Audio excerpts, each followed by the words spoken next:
تقریباً 200 بچوں کے ساتھ زیادتی کی ویڈیوز بنا بنا کر ایک گروہ ان ویڈیوز کو انٹرنیٹ پر فروخت کر رہا تھا۔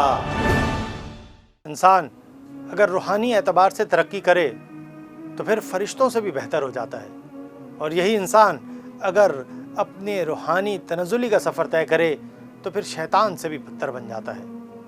یہی وجہ ہے کہ قرآن مجید میں اللہ تعالیٰ نے انسانوں کے لیے جہاں ایک جانب اشرف المخلوقات اور خلیفۃ اللہ فی الارض پکارا ہے، وہیں اسفل سافلین بھی پکارا ہے، ثم رددناہ اسفل سافلین۔ اور یہ بدترین کیفیت انسان پر طاری ہوتی ہے جب انسان اخلاقی اور روحانی اعتبار سے پست ہو جاتا ہے۔ شیطان کے راستے پر چلتے ہوئے انسان کے انحرافات نے اسے اس پوری کائنات میں اجنبی بنا دیا ہے۔ زمین پر انسان کے گناہوں اور جرائم کا بوجھ دیکھ کر شاعر یہ کہنے پر مجبور ہے، زمین کا بوجھ اتنا بڑھ چکا ہے، قیامت ہے قیامت کا نہ آنا۔ اللہ تعالیٰ نے انسان کے نفس پر بدی اور خیر دونوں کو الہام کر دیا ہے۔ وہ اچھی طرح جانتا ہے کہ کیا بدی ہے اور کیا نیکی ہے، اور اسی منظرنامے میں شیطان بھی موجود ہے جس کا ایک ہی مشن ہے کہ انسانوں کو اپنے ساتھ جہنم کے اس گڑھے میں دھکیلنا۔ اسی لیے اللہ تعالیٰ بہت کھلے اور واضح الفاظ میں انسانوں کو بتا رہا ہے کہ تمہارا بدترین دشمن اس زمین پر شیطان ہے، صرف شیطان۔ شیطان کے جو 2 ٹولز بیان کیے ہیں اللہ رب العالمین نے، ان میں ایک فحاشی ہے۔ وہ انسان کو فحش اور گندے کاموں کی طرف آمادہ کرے گا اور اس حد تک گرا دے گا کہ وہ روحانی اور اخلاقی طور پر تباہ ہو کر ایک جنسی درندہ بن جائے۔ اس لیے اللہ تعالیٰ نے انسان کے نفس کو ایسا تخلیق کیا ہے کہ جو نیکی اور بدی کا مرکز کہا جاتا ہے۔ انسان کو صحیح، درست اور قوی علم حاصل ہوگا اور اس کا نفس تزکیے پر معمور ہوگا یا تزکیہ یافتہ ہوگا تو یقیناً وہ خیر اور نیکی کی جانب گامزن ہوگا۔ لیکن یہی انسان اگر کمزور اور ناقص علم کے ساتھ ہوگا اور اس کا نفس تزکیے پر معمور نہیں ہوگا تو جان لیں کہ پھر وہ بدی اور پستی کے گڑھے میں دھکیلا جائے گا۔ علم کے بعد دوسری چیز ماحول ہے جو انسانی عمل اور رویوں پر اثر انداز ہوتا ہے۔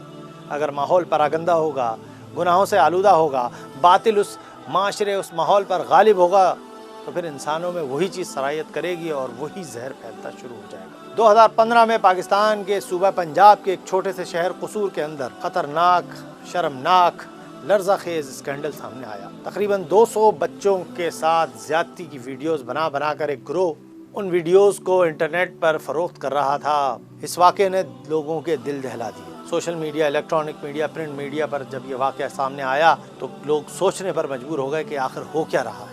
اور پھر بات یہاں تک نہیں رکی، بات اور آگے بڑھی۔ اس شرمناک کام کو انجام دینے والے اس گروہ کے پیچھے مسلم لیگ نون کے مقامی MPA کا کردار سامنے آیا۔ بات یہاں نہیں رکی، اس کے بعد تواتر سے قصور کے اندر ایسے بے شمار کیسز سامنے آنا شروع ہوئے، یہاں تک کہ 7 سالہ معصوم زینب کا کیس بھی سامنے آ گیا۔ زینب کے اغوا، زیادتی اور قتل کے کیس نے پورے ملک کو جھنجھوڑ کر رکھ دیا۔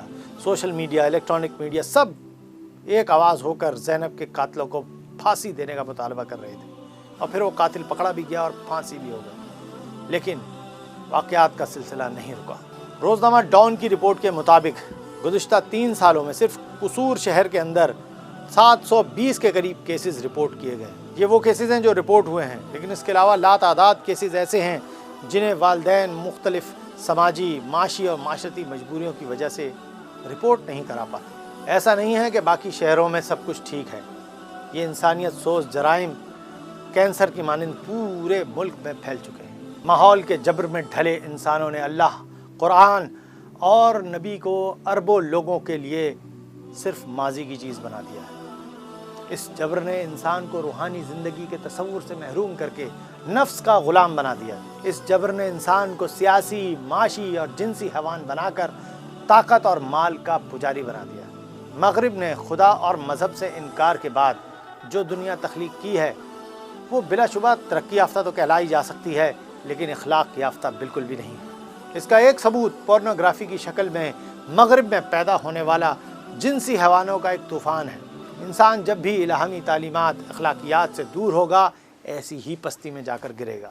جان لیں، تقوی اور خوف خدا کے سوا کوئی طاقت انسان کو جنسی حیوان بننے سے نہیں روک سکتی۔ انٹرنیٹ اور ہمارے ذرائع ابلاغ کے رستے سے یہ طوفان